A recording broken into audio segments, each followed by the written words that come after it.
buenos días. En este vídeo voy a intentar ser lo más sintético posible ante un tema que es hiper complejo, ¿vale?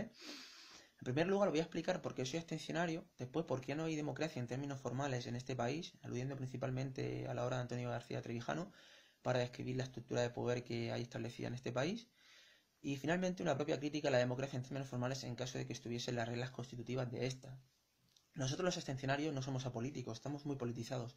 Precisamente lo que buscamos es no otorgar legitimidad moral a unas reglas de juego que están corrompidas, ¿vale? En este país, por mucho que se preconice cual mantra ignorante y aleccionador que hay que votar, que es un deber cívico, no, el votar es un derecho político, no es un deber cívico, no es una obligación, ¿vale? Y todo el poder académico, una parte del poder académico, de los medios de comunicación, están haciendo gala de una servidumbre que es deleznable y grotesca. Es un aleccionamiento continuo y sistemático y una violación psíquica y una falta de respeto precisamente a la libertad de pensamiento. Entonces, vayamos por partes. En primer lugar, en España no hay democracia en términos formales, porque son dos las reglas constitutivas que se han de dar para que, de forma inexorable, ¿no? para que se dé esta. Y en primer lugar, es la separación de poderes, que en este país no hay división de funciones, porque no hay separación de poderes en origen. El Ejecutivo designa al Judicial y el Ejecutivo designa también al Legislativo, porque ¿quiénes son los que elaboran las listas electorales? Precisamente el secretario general de cada partido. Por lo tanto, no hay separación entre sociedad civil y sociedad política. La sociedad civil, el día de las elecciones, el día de las urnas, lo que únicamente hace es ratificar unas listas que han sido previamente elaboradas por el secretario general de turno de cada partido, por unos oligarcas. Pues entonces lo que hay en España es una partidocracia, un estado de partidos. Y en segundo lugar, también decir que no hay una constitución, porque la razón de ser de toda constitución es la separación de poderes. Esa es su razón constitutiva, su razón de ser. Entonces no hay separación de poderes, no hay constitución. En segundo lugar, la segunda regla es precisamente la representación. El sistema proporcional de listas de partidos precisamente no es representativo, porque lo que busca es integrar a las masas en la nación, como bien se hizo por primera vez en la República de Weimar, ¿no? Lo que hay en España es un sistema proporcional que no es representativo, porque como bien he dicho antes, los diputados, en este caso el legislativo, no representa a la sociedad civil, representa al secretario general de cada partido, ya que son los que ponen, los que designan y los que quitan de las listas al legislativo, a los diputados. Entonces, eso por un lado, ¿vale? Entonces vemos claramente que no hay democracia en términos formales en este país. Y esa es la estructura de poder que tenemos. No es una opinión, son argumentos descriptivos, analíticos, ¿vale? Esas son las dos razones, las dos reglas que constituiría la democracia en términos formales. Tanto en España no hubo un proceso de libertad constituyente, lo que hubo fue un reparto de la izquierda y la derecha al botín del Estado, no hubo un proceso de libertad constituyente. Y luego, en caso de que estuvieran esas dos reglas que constituyen la democracia en términos formales, por ejemplo, en Estados Unidos se dan esas dos reglas de juego, pero ¿en qué deriva la democracia? Pues en una plutocracia, en una corporocracia. Es una forma del parlamentarismo, la racionalidad política es una forma de embaucamiento, porque intrínsecamente su estructura, su forma de ser y los partidos de masas intrínsecamente van a ser siempre antidemocráticos. Siempre va a haber unas minorías que dominen a unas mayorías en este tipo de estructuras estatales, el parlamentarismo en sí, ¿vale? Y los partidos de masas igual, la ley de hierro de la oligarquía, de Robert Michels, lo explico muy bien. Entonces, claro, se requeriría por un lado libertad de pensamiento, pero una vez que el pueblo ha sido destruido como sujeto histórico, porque precisamente nuestro momento histórico se caracteriza por una violación psíquica, por una manipulación de nuestras estructuras cognitivas, mentales, pero vamos, que estamos ante... Jamás ha habido un momento histórico de mayor control y dominio psíquico, como el que actualmente padecemos, ¿no? El actual oligopolio por parte de los medios de comunicación, el poder estatal a través de la escuela, precisamente, ¿no? Que la escuela, su funcionalidad es el originar unas estructuras caracterológicas y unas subjetividades específicas para recrear la jerarquización del cuerpo social y adaptar a las subjetividades al status quo.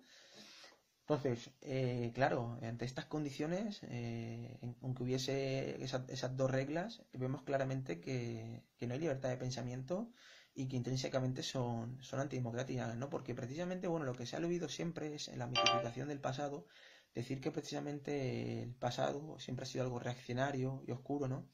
Que se puede explicar mediante la totalidad del feudalismo, que había un rey absoluto que dominaba a todo el cuerpo social, lo cual es falso, porque, por ejemplo, precisamente no se puede explicar la totalidad espaciotemporal de la Edad Media mediante el feudalismo. En la península ibérica, la revolución altomedieval establece unas estructuras sociales de doble régimen de poder, ya que la correlación de fuerzas no imposibilitaba que el rey dominase todo el cuerpo social. Se establece lo que son los concejos abiertos, tanto en Asturias, en Cantabria, en Castilla, País Vasco. Entonces, ahí se establece lo que es el Consejo Abierto, que aglutina el poder legislativo, ejecutivo y judicial, y militar también en la Asamblea Abierta, que por cierto, las mujeres con mismos derechos y responsabilidades. La revolución alto medieval, en ese momento histórico, acaba con el patriarcado. El patriarcado no ha sido una institución universal, sino que tiene gradaciones y tiene momentos históricos de mayor o menor presencia o de ausencia. Esa es la falsedad de toda ideología, sus pretensiones totalizantes y universalistas. Bueno, no me enrollo en este tema en concreto, pero básicamente para decir que cuando se alude a que este es el menor de los males, precisamente lo que sirve es para justificar el orden actual de cosas, ¿no? Y presentar el pasado como en su totalidad reaccionario. No estoy diciendo que haya que recuperar el pasado, sino simplemente trascenderlo cualitativamente. Y hay que conocer el pasado, recuperar la historia para comprender el presente. Entonces, la destrucción del pueblo como sujeto histórico, sobre todo a finales del antiguo régimen, a partir del 14-15 ya comienza a haber un debilitamiento muy grande del pueblo como sujeto histórico, pero especialmente la revolución liberal lo que hace es luchar a sangre y fuego el ejército y la policía precisamente contra el pueblo. Y de ahí la gran resistencia popular que hubo en esta zona, en la península ibérica, contra la estatalización de la sociedad y contra el capital, porque había una gran tradición comunitaria y la apropiación del comunal y todas las condiciones que garantizó a nivel jurídico y legislativo y material precisamente el Estado fue lo que posibilitó el desarrollo del capitalismo como sistema histórico. Se impuso sangre y fuego contra el pueblo. Luego continuó precisamente, ¿no?, con la Segunda República también, precisamente el Frente Popular también asesinó a aquellos campesinos que reclamaban la vuelta al comunal. Y por no hablar del horror del franquismo, ¿no?, el despotismo máximo. Pero bueno, que básicamente que la revolución liberal aquí en este país es una orgía de sangre, a sangre y fuego. Se lleva a cabo una nacionalización forzada de las masas, tanto en el País Vasco como en Cataluña, en Aragón, en Castilla. Lo que se busca es precisamente nacionalizar a las masas. Y en esa razón de ser, en esa función, juega un papel crucial la escuela estatal. De ahí que denuncie precisamente, ¿no?, ese aspecto negativo, de asociamos siempre la educación a la escuela, cuando precisamente la escuela es una opción cultural más, ¿no? Aunque en realidad en este caso impuesta por sus pretensiones universalistas, ¿no?, de forma coercitiva.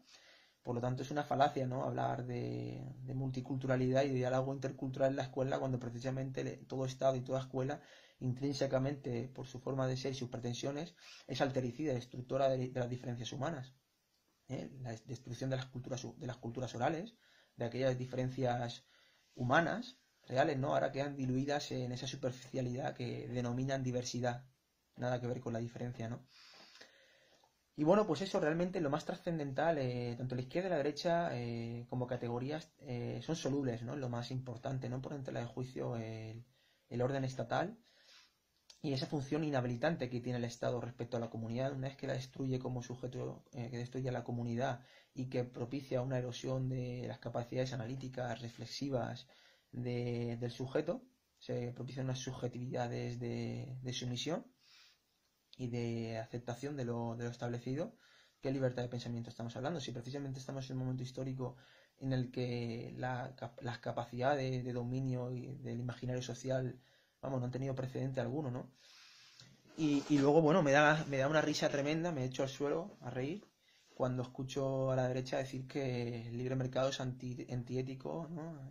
Precisamente contrario al Estado, ¿no? Cuando precisamente ha sido el Estado como el que ha posibilitado las condiciones mediante sistemas jurídicos por militar las condiciones específicas para el desarrollo del capitalismo como sistema histórico. ¿De qué simetría estáis hablando entre los agentes que participan en el mercado? Si precisamente el Estado ha sido el instrumento que ha posibilitado esa acumulación de capital, ese dominio en el sistema interestatal de las zonas centrales frente a las zonas periféricas. Pero es que no solo eso, ahora mediante los organismos supranacionales el expolio sistemático no es solo precisamente de las zonas centrales a las zonas periféricas, no, también es a nivel intracentral, como se ha visto de relieve en la última crisis, donde los grandes organismos supranacionales, los estados, han socializado las pérdidas para salvar a una minoría oligárquica y usurera y corrupta hasta la médula, que no tiene tapujo alguno en organizar guerras por control de los fines geopolíticos y por afianzar sus posiciones de poder.